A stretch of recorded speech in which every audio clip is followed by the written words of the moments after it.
Halo,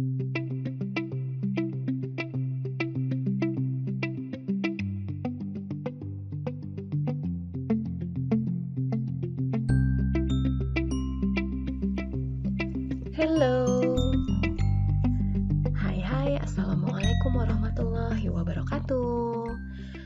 Ketemu lagi dengan saya Nofriska Krisanya dalam Sharing with Anya. Hari ini episode keberapa ya, kok saya lupa.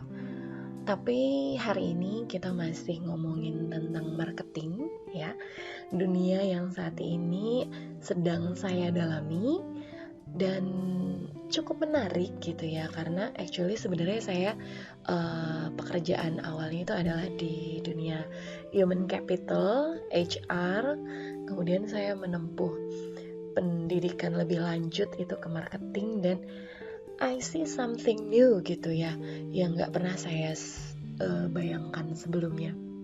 Nah, hari ini saya akan berbagi tentang marketing, melanjutkan sharing-sharing saya yang kemarin, dan saya berharap apa yang saya bagikan ini tetap bermanfaat, dan marilah berbagi, bertukar pikiran, karena berbagi itu indah. Baik, teman-teman semuanya, saya di sini akan sharing terkait dengan customer driven marketing strategy. Ini tuh konsep yang luas banget ya. Saya bakal satu-satu banget sedikit-sedikit mengupasnya, karena saya juga lagi belajar mendalami. Karena di marketing sekarang itu emang harus customer driven ya. Apapun yang kita lakukan harus berasal dari customer gitu. Jangan sampai apa yang kita ciptakan itu salah sasaran gitu, nggak sesuai dengan apa yang customer inginkan atau apa yang customer butuhkan, atau malah tidak menjawab apa yang solusi yang dibutuhkan oleh customer gitu. Nah, sebelum itu saya pengen menyampaikan gitu, karena ini saya ambil juga dari buku Kotler dan Keller atau Kotler dan Armstrong, bahwa ini ada evolusi dalam konsep-konsep yang digunakan oleh marketing. Ada 5 konsep yang akan saya sampaikan. Di sini saya menyampaikan kembali ya, supaya kadang-kadang mau baca buku itu males, mendingan dengerin orang aja deh, lebih nangkep gitu kan. Nah, di sini saya ingin menjembatani itu supaya kita sama-sama belajar gitu ya. Nah, yang pertama di sini ada namanya production concept gitu ya, konsep produksi. Di sini menyebutkan bahwa konsep ini atau ide ini di mana konsumen itu akan menyukai beberapa produk yang available, artinya tersedia, dan itu affordable, artinya harganya terjangkau gitu ya. Nature-nya emang manusia pasti bakal nyari produk yang ada dan murah. Nah, ini adalah konsep dasar dari si production concept ini. Nah, oleh karena itu si organisasi atau perusahaan akan fokus dalam mengimprove, memperbaiki proses produksinya, kemudian proses distribusinya, sehingga apa yang dia hasilkan akan menjadi lebih murah, affordable price gitu ya. Nah, kuncinya di sini adalah high production, sehingga itu akan membuat biayanya menjadi efisien atau lebih rendah. Biasanya ini dapat dicapai dengan melakukan distribusi massal, sehingga dengan sekali distribusi banyak barang yang langsung keangkut, banyak barang yang langsung terdeliver. Tapi ketika memang organisasi atau pemasar menggunakan konsep ini ya, konsep produksi, biasanya akan ngelit kepada marketing miopia. Nah, marketing miopia itu apa sih? Jadi emang kan miopia itu kan rabun ya, rabun jauh. Ya kalau nggak salah itu namanya rabun jauh. Cuman di sini maksudnya di sini menyebutkan bahwa marketing itu menjadi salah fokus gitu ya. Hanya si organisasi atau pemasar itu hanya fokus pada produk yang dihasilkan gitu ya, daripada benefit atau customer experience gitu. Jadi nggak fokus kepada si customer, tapi hanya fokus pada produk yang dihasilkan. Jadi dalam konsep produksi ini, marketing miopia itu malah si company itu terlalu fokus pada operation dan kehilangan objektif tujuan awalnya itu apa gitu ya. Tujuan awalnya kan adalah memuaskan kebutuhan si customer dan membangun yang namanya customer relationships. Jadi karena dia cuma fokus pada produksi dan distribusinya, dia lupa bahwa harus ada customer needs yang dipuaskan, dan kita harus membangun long term relationships dengan customer supaya perusahaan kita ini, apa yang kita jual itu bertahan lama. Contohnya nih gini, banyak personal computers yang dihasilkan, namun Cina itu merupakan the largest PC manufacturer, sehingga yang dihasilkan itu menjadi lebih murah karena produksi massal, distribusi massal, efisien produknya. Tapi kita nggak tahu nih, apakah produk yang dihasilkan itu dapat memuaskan kebutuhan konsumen. Nah, yang kedua di sini adalah production concept. Maaf, saya ulangi bahwa di sini ada produk konsep yang fokus atau orientasinya adalah produk. Di sini menyebutkan bahwa idenya adalah bahwa konsumen itu akan menyukai produk yang memiliki kualitas yang paling tinggi, performance yang paling tinggi, feature yang paling baik gitu, sehingga organisasi akan memfokuskan energinya dia, usahanya dia untuk membuat continuous improvement pada produk tersebut. Jadi emang di sini karena memang namanya produk konsep, fokusnya ada di produk gitu ya. Di sini kata kuncinya most quality, performance and innovative features products, tapi di sini memiliki kekurangannya adalah biaya yang tinggi gitu ya, biaya penelitian researchnya. Jadi untuk menghasilkan produk yang berkualitas tinggi biasanya dibutuhkan beberapa kali research, dan itu membutuhkan biaya yang cukup mahal. Tapi konsep ini juga akan ngelit si perusahaan kepada marketing miopia juga jika si company itu terlalu fokus pada produknya. Dalam buku Kotler dan Armstrong, contoh yang disampaikan itu menurut saya cukup menarik ya. Contohnya adalah mousetrap atau jebakan tikus. Ini adalah salah satu yang dibutuhkan karena emang masyarakat itu terganggu ya dengan adanya tikus di dalam rumah. Salah satu produk yang dihasilkan untuk menjawab solusi tersebut adalah mousetrap. Tapi kalau misalnya nih si perusahaan fokus pada si produknya, berarti kan dia harus membuat mousetrap yang lebih bagus lagi, fitur yang lebih bagus lagi.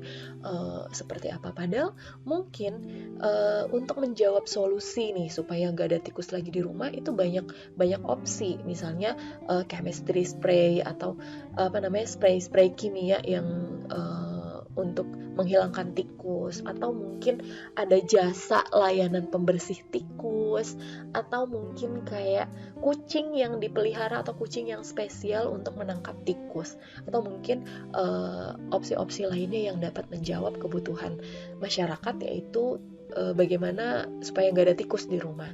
Tapi karena si perusahaan hanya fokus pada mousetrap ini, dia akan berpikir keras bagaimana untuk menciptakan mousetrap yang luar biasa, mousetrap yang punya fitur yang bagus sehingga dapat menjawab gitu ya. Padahal masih banyak opsi-opsi lain yang mungkin biayanya lebih murah atau mungkin lebih dapat digunakan.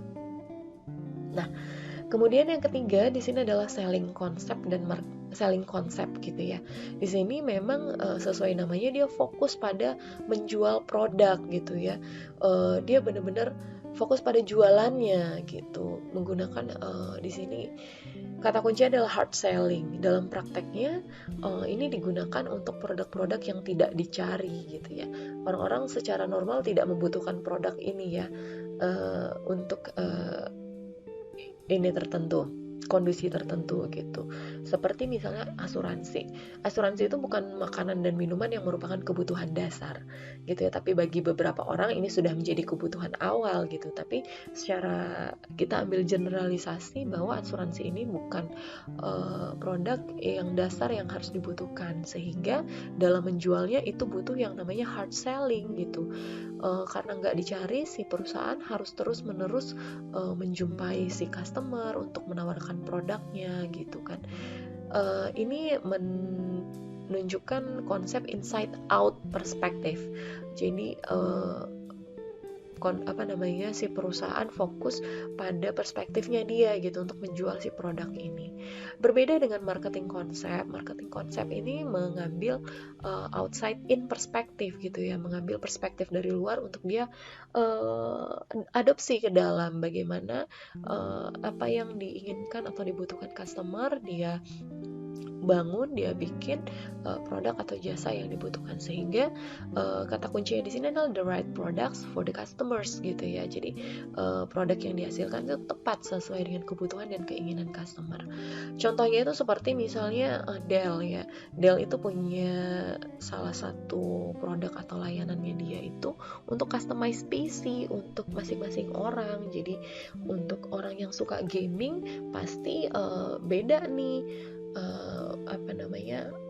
jenis CPU-nya, monitornya dengan orang yang cuman sekolah atau kantoran base gitu ya. Pasti akan beda memorinya, seperti itu layarnya, dan lain-lain gitu. Nah, ini si customized PC dari si Dell ini menganut marketing konsep untuk saat ini. Atau mungkin orang nggak pernah ngira ini sekarang kita bisa berbelanja 24 jam di marketplace. Nah,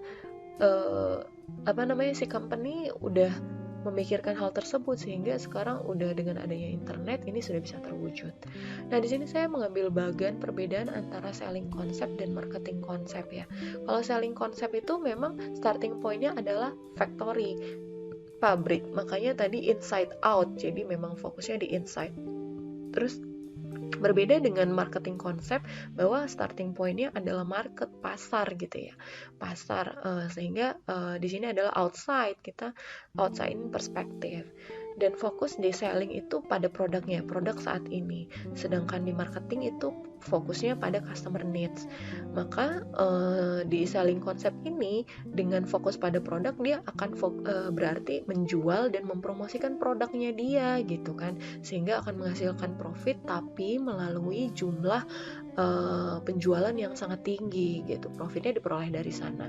Nah, kalau si marketing konsep ini karena dia tadi starting point-nya di market, kemudian fokusnya pada customer needs, itu akan menghasilkan yang namanya integrated marketing. Nah, profitnya akan diperoleh dari customer satisfaction, bukan dari jumlah penjualan. Oke, nah yang kelima yang disampaikan oleh Kotler dan Keller itu adalah integrated atau holistic marketing concept.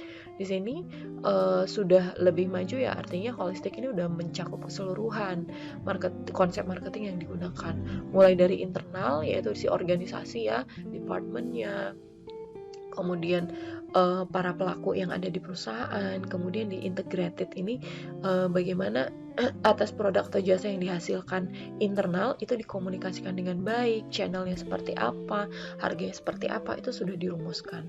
Kemudian ada relationship, nah ini yang dibangun, long term relationship marketing gitu ya, kepada customer, employee juga harus dibangun nih, partners, kemudian ada financial community yang dapat membantu kesuksesan dari penjualan produk atau jasa. Nah, kemudian ada performance marketing. Nah, selain tadi sudah diproduksi dari internal, kemudian dikomunikasikan secara integrasi, dan itu membangun relationships, ini harus dievaluasi nih, performance-nya seperti apa, dapat dilihat dari sales atau revenue, terus customer equity atau brand equity-nya seperti apa, juga harus memperhatikan etika bisnisnya seperti apa, dampak terhadap lingkungan, legal maupun sosial. Ini benar-benar terintegrasi secara keseluruhan sehingga meminimalisir yang namanya marketing myopia. Nah, di sini konsepnya memang untuk pengembangan desain implementasi dari program marketing, prosesnya, activity-nya, sehingga ini menjadi suatu kesatuan yang sangat luas dan interdependensi gitu ya. Oke. Nah, kemudian saat ini ya si perusahaan itu menyadari bahwa mereka itu kan nggak mungkin bisa muncul atau melayani seluruh customer atau buyer di marketplace. Karena apa? Karena customer itu terlalu banyak gitu kan. Terus terlalu bermacam-macam, tersebar bermacam-macam gitu. Dan kebutuhan mereka itu juga bermacam-macam. Bahkan cara mereka membeli atau praktek mereka membeli itu juga bermacam-macam. Bagaimana komunikasinya itu juga macam-macam banget, sehingga dengan keterbatasan yang dimiliki oleh company gitu ya, company itu harus mengidentifikasi bagian pasar mana yang dapat mereka layani dengan yang paling baik dan yang paling menguntungkan. Maka itu ada namanya customer driven marketing strategi gitu ya.